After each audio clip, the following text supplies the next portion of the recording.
ეხა ისეც ვიტყვი რომ თუ არ დაჭირდება. აბა კაი. და ცხოველი ბოლოში ფიგური. დავაბალანსებ ხოლმე.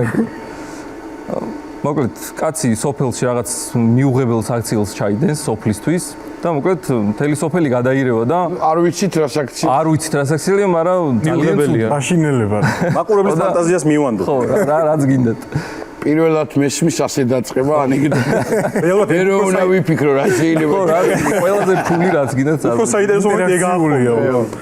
ხო და ნუ მთელი სოფელი გადაირევა, მიადგებიან ეხა ამ კაცს რომ ანუ მოკლედ ცოცხალს ვერ დავტოვებთო რა შანსი არ არის ხარ რა და მოკლედ შეიერაღდებიან ბარებით, ფიცლებით, რავ ნიჩვებით ყველაფრით და ეს კაცი ხვდება რომ შანსი არ აქვს და გაიქცევა ეხა მისდევს მთელი სოფელი და წააწყდება მდინარეს და ისეთი მდინარეა რომ ხვდება რომ იქ რო შევიდეს დაიხრჩობა აუცილებლად გაჩერდეს სოფელი მოძებს ნუ გამოსავალი არ ჩანს და უცებ ბოლოდნელად ამოხდება დინარიდან ოქროს ბაყაყი. აი ცხოველი აქ შემოვიდა რა, ოქროს ბაყაყი ამოხდება და ეხა ეუბნება რომ მე ოქროს თევზი არ ვარო, რომ ეხა სამი სრულები და რაღაცები, მაგრამ ერთს შეგისრულებ გემრიალად, ერთი ნაღდი რაც გინდა მითხარი.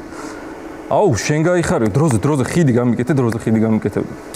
რა ხიდი კაცო, ანუ ერთს ვასრულებ, მაგრამ ნაღდსო და რამე კაი მითხარიო რა.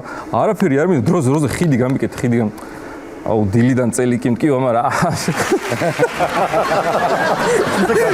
გადავიდა რა. კარგია.